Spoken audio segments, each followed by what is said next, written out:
Don't forget to subscribe and leave a comment on this video saying I subscribed. Let's get into it.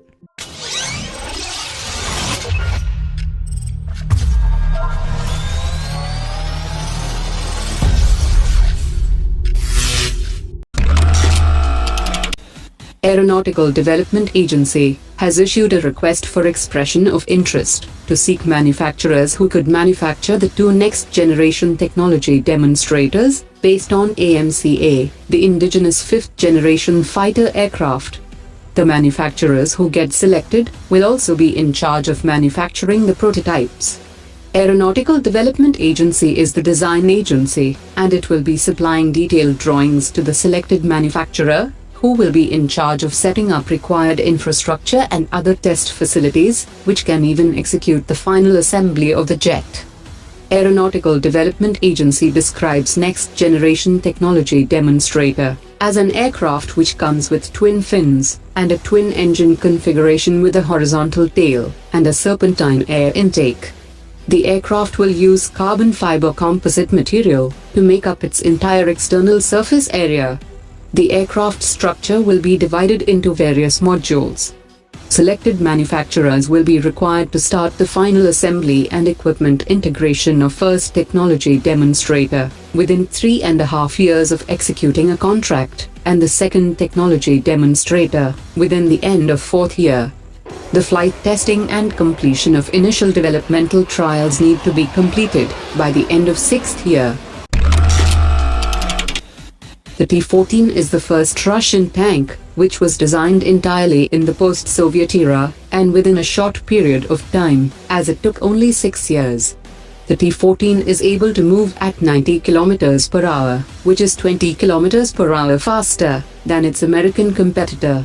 The Russian military is currently operating 20 prototype models, but will soon start receiving more than 500 T-14 tanks each year, and the eventual order is expected to be around 2,300. The cost of the T-14 was previously estimated about $6.5 million, which was due to the lack of mass production. But now, the current cost of Russia's T-14 has fallen by half, and is around $3.7 million, which makes it a good opportunity for India. As India expands its influence in Southeast Asia and the Indian Ocean region, New Zealand's Chief of Defence Force has sought clarity on a probable military component on India's Act East policy. He also questioned the objectives of the recently resurrected Quadrilateral Group, comprising of 4 countries: Australia, India, Japan and the US. China is New Zealand's #1 trading partner, as it had entered into a free trade agreement with China in 2008. In recent months, China has begun to push the Belt and Road Initiative. On his recent visit to China, the French President Emmanuel Macron avoided to endorse the Belt and Road Initiative. After failing in its attempt, China exerted pressure on the British Prime Minister and urged her to endorse the Belt and Road Initiative. But the British Prime Minister also avoided endorsing the Belt and Road Initiative.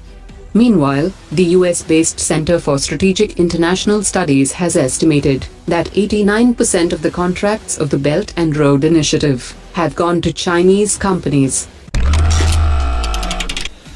For countries like India and China, it is still economically sensible to continue to turn to Russia for defense equipments, rather than developing it on their own.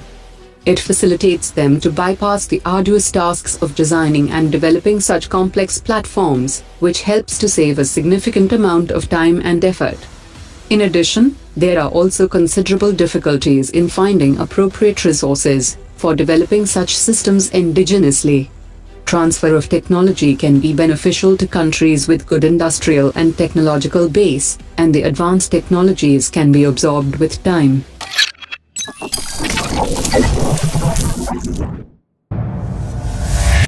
OBOR dropped it.